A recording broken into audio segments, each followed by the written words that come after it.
Olá, programa Diário de Oração aqui pela Rede Século XXI, mais uma vez, sempre, como todos os dias, de maneira muito simples, levando a Palavra de Deus até você. E nada melhor do que a gente ou começar o dia, ou estar no meio do dia, ou à noite, ouvir a Palavra de Deus com palavras que possam, de fato, nos ajudar a pensar melhor sobre a nossa própria existência. Isso é muito importante. Nós temos refletido aqui sobre as atitudes de Jesus, né? Outro dia até comentava sobre o fato de a gente não saber muito bem o que era sentimento ou o que era atitude, como essas duas coisas se convergiam justamente para chegar a um denominador que era olhar para a pessoa, isso da parte de Jesus, olhar para a pessoa e perceber qual era a sua necessidade.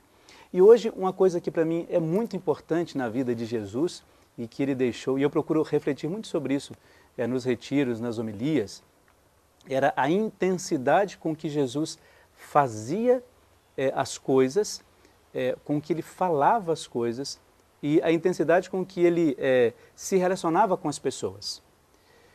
Por exemplo, quando Jesus ele era convidado para ir à casa de alguém, seja um publicano, um pecador ou uma pessoa de bem, digamos, quando Jesus estava ali, ele estava naquela casa, ele se fazia presente na vida daquelas pessoas e procurava ajudá-las naquele momento, naquilo que era próprio ou que era incumbido a ele, digamos, de fazer. Era intenso naquele momento. Tanto que aquilo que ele tinha que dizer, ele não media muitas palavras. Na própria casa daquele que o convidou, ele chegava e dizia aquilo que para ele era importante, sem se importar em qual seria a reação daquela pessoa. Isso nós chamamos de intensidade, intenso, nas coisas que fazia.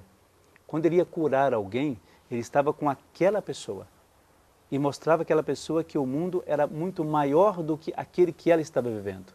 Um cego, olha, é preciso que você tenha luz, é preciso que você possa ver. A pessoa que não andava, é preciso que você ande, ou seja, o mundo não está limitado na sua deficiência. O mundo é muito mais do que isso.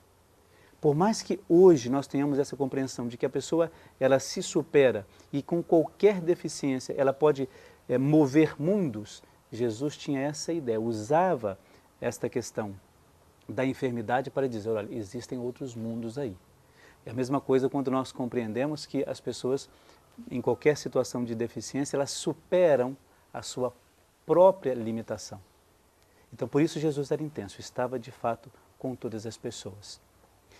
Uma coisa importante para mim também era o seguinte, Jesus ele tinha uma necessidade de tomar conta dos seus discípulos. Tanto que, quando ele ia fazer alguma pregação, digamos, né? Ou no templo, ou ao ar livre junto com as pessoas, com a multidão que o seguia, Jesus, na maioria das vezes, fazia questão de ir até os discípulos, depois de ter estado com essa multidão, com essas pessoas, e num lugar à parte conversava e explicava, catequizando esses discípulos ou evangelizando esses discípulos sobre aquilo que ele havia dito. Ou seja, Jesus tomava conta, era como um pastor de fato, ele sempre tinha essa autorreferência, ele era o bom pastor, né? Aquele que acolhia no coração os seus discípulos e se apropriava deles. E para não perder esses discípulos, como também ele não queria perder nenhuma das outras pessoas que o ouviam. Nenhuma delas. Então toda a multidão para Jesus não era vista como uma massa de pessoas que não tinham o que fazer, por isso iam para ouvi-lo. Mas a multidão era uma pessoa, ou seja, aquele, independente da quantidade, aquele que o coração estava direcionado ao coração de Jesus e, claro, através das suas palavras. Por isso, a intensidade de Jesus nas coisas. Por isso, a intensidade de mostrar que esse Deus do qual ele falava, ou sobre o qual ele falava, era de fato o Deus que os amava e os queria para si. Às vezes nós temos essa dificuldade, não é, de compreender o outro nessa perspectiva de Jesus. Não só o outro, mas qualquer uma realidade que esteja junto de nós, uma realidade de sofrimento, uma realidade de abandono, uma realidade de falta de amor, por exemplo. Nós temos essa dificuldade de viver essa intensidade e perceber que Deus está ali.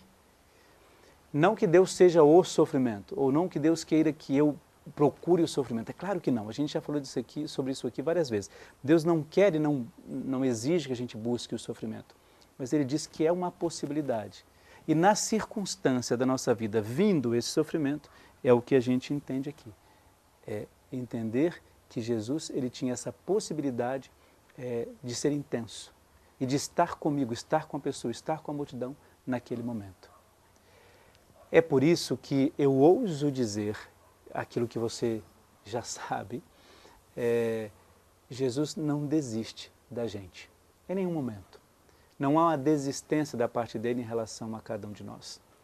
Os nossos erros não são empecilhos para Jesus, a gente sabe disso.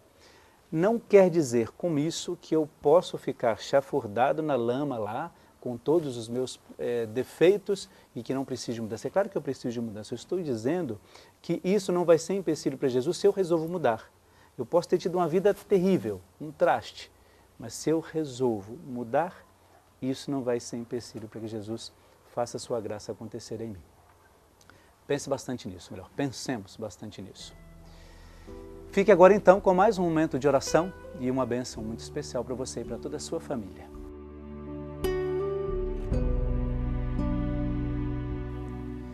Tu me chamaste para ser missionário na tua igreja, neste imenso Brasil, na tua comunidade que também é minha. Tu me confiaste a missão de denunciar o pecado, de testemunhar com a minha própria vida os valores do Evangelho, para que o Senhor, que me enviou para anunciar a Boa Nova, me inspire cada vez mais. É difícil o teu chamado, Senhor, e grande a minha responsabilidade. Mas, se me escolheste, confio nas tuas graças. Caminharemos juntos, Senhor, tu me apoiando e iluminando, e eu me colocando à tua disposição, à disposição da igreja e da evangelização e da missão, preparando-me, atualizando-me sempre para servir melhor o teu povo. Mães, crianças, jovens, quero fazer-me instrumento para que venha o teu reino de amor, o teu reino de esperança, o teu reino de paz, o teu reino de fraternidade, o teu reino de justiça. Reino onde Deus será tudo em todos. Amém. A nossa oração de hoje, ela é direcionada a todos os missionários e missionárias que acreditam na palavra de Deus e que assumem como discípulos e discípulas tudo aquilo que o próprio Deus inspira e pede a cada um deles. Cada vez que nós rezamos pelos missionários, nós rezamos por uma vida que se coloca à disposição do reino de Deus. Uma vida que se consagra, uma vida que se faz como aqueles para os quais estes missionários são enviados. Por isso você fica com a bênção de Deus toda especial. Deus que é Pai, Filho e Espírito Santo. Amém. Permaneça na paz de Deus.